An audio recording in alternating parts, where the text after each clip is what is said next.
Welcome back. If you're joining us, you're right on time for eTrends and today's eMagazine. Now, I'm super excited for the conversation I was able to have this morning on the booming YouTube business, which is something that's been growing in the Kenyan space. Now, I got the chance to sit down with a couple of YouTubers and they gave me their perspective on how they see the growth of the YouTube business in Kenya, some of the experiences they faced as YouTubers and the challenges. Well, let's take a look at it.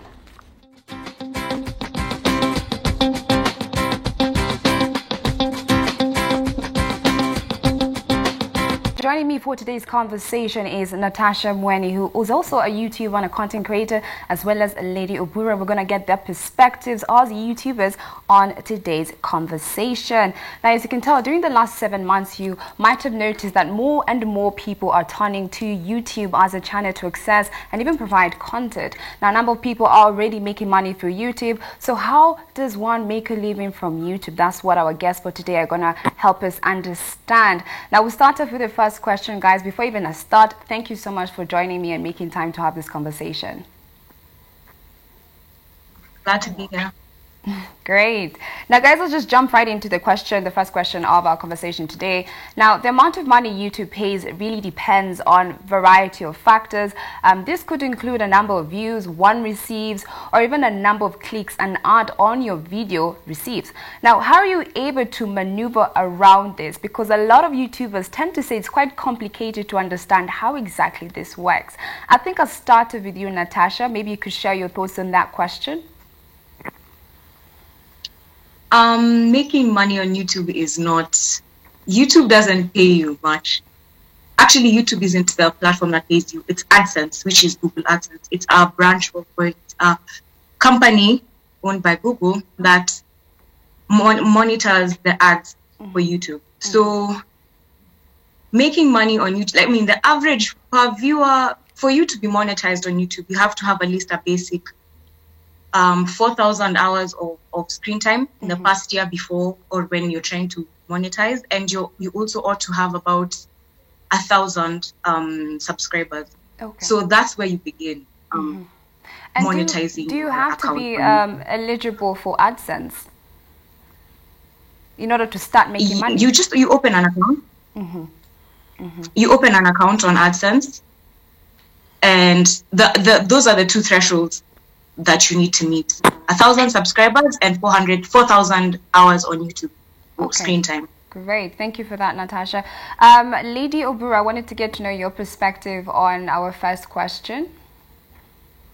I totally agree with Natasha, and I also think that as time goes, sometimes it could be a brand, in the sense that a brand choose you, they could feel like you're suitable for the product that they're trying to market. So it's a win-win for both, in the sense that the brand is using you to market them. You get so as you are marketing them, they get their sales and they're paying you for it. There's also some fan funding, which a few people use. That is when it depends on your target market. That's when your fans decide to fund you to like grow or to like market you and stuff. But basically, I think I agree with Natasha, but also brand influencing works, fan funding, and sometimes selling products. You can sell people's products on your page. And I'm actually happy you explored that. I feel like that's the question we'll explore further later on. But moving on, there have been numerous entrants into the YouTube market, not just globally, but here in Kenya, we've seen a lot of YouTubers because it seems that everyone is doing it now.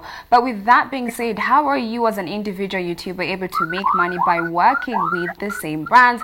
Because you'll find that, you know, having the YouTubers in Kenya, there's so many brands, the space is so saturated. You find you as a YouTuber working with the same brand as, you know, Natasha is working with, or as Lady Obura is working with. So I wanted to know individually how you are dealing with that. I'll start off with you, Lady Obura, then we'll move on to Natasha. For me, I think authenticity works. Like, you just have to be authentic, because people fall in love with the real you. You know, people can connect with you. People can tell when you're faking it or when you're just you. And this market is so big, there's so much room for all of us. Yes. So everybody has their own target market, you know? It's like even restaurants. There's a way like different restaurants work with different people, and they all work because everybody has their target market. So I've just learned that, and for me, I'm starting. So I've just learned that being me makes you connect with people, and people can feel realness, and people can feel like, okay, with her or with him, I can connect. So being authentic, being you, makes people like you. And the more people who like you, the more popular you get, and the more views you get. Okay. Just authenticity works. Thank you for that. Now, Natasha, what's your views on that?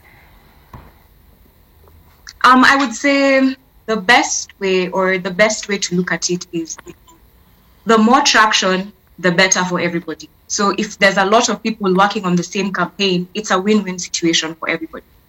And I would also say that a lot of YouTubers do a lot of collaboration.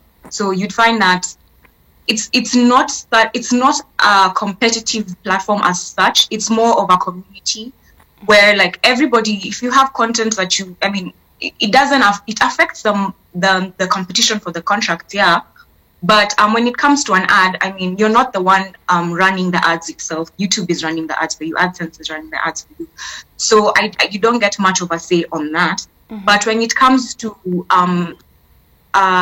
endorsements where you're pushing product on the platform, then that just depends on you and how much work you're putting in, and like she said, authenticity, what you bring into the table, what makes you different. Great. Thank you so much for that insightful information. Now, as much as YouTube has become a large platform for making a living, I also want to know what are some of the other avenues YouTube channels open up for making money. Lady Obiro had mentioned earlier on, of course, working with brands is one of the major ways. As you know, a content creator, as a YouTuber, you even end up making money, not necessarily from YouTube, as well as Natasha mentioned that. So I'll just start off with Lady Obiro. You tell me what opportunities you've been able to get, apart from just having to post your content on YouTube. What else have you been able to work on aside from YouTube? Well, apart from YouTube, I'm an event planner. So when you show because basically I focus on lifestyle, fashion, relationships. So being an event planner, when you post it, it gives you more business. So basically, I'm going to answer this question broadly in the sense that you could actually, whatever you post could actually make you get more. So let's say you're a makeup guru. You could make money out of makeup outside your YouTube. People could actually start hiring you for that. You get? What if you're a caterer and you show people that sometimes people could hire you for that? Like basically, I feel like it opens many channels depending on your content, because your content can sell you.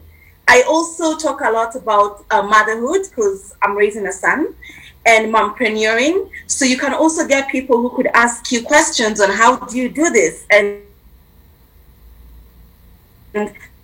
with time you find yourself or ladies or single moms like me or young moms like me on how to do this. You could find yourself even getting online classes tutoring people.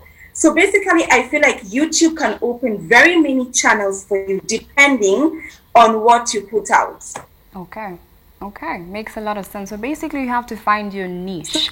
Now, Natasha, I wanted to get your perspective on this, because you've worked with a lot of brands. She's very bold, so I feel like...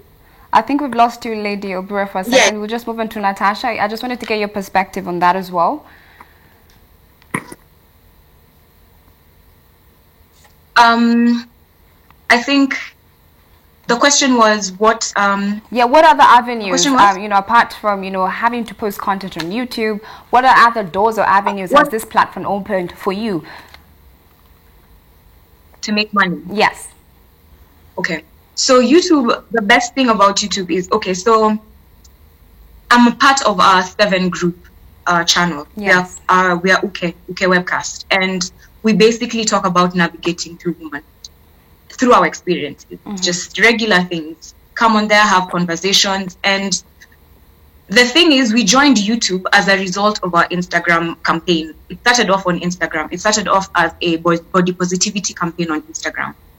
So YouTube actually is bigger now than our Instagram page is. And this, it helped us shape our careers as women. A lot of us ended up realizing we don't want to do the things we studied in school for. Some of us have stores and sell clothes for plus size women, plugging Lina Urban Styles. So yeah, the thing is, YouTube isn't necessarily a career for us. It's something we do to supplement our influencer or our brands as individuals. So when we get on YouTube, it's more of now the community aspect of it. The coming there to talk and pass this huger message, which is like loving yourself through whichever phase of your life you are in. Okay. So what I would say is to make money off of YouTube, the best way would be to use it as a platform to gain a following. Okay. And then from there,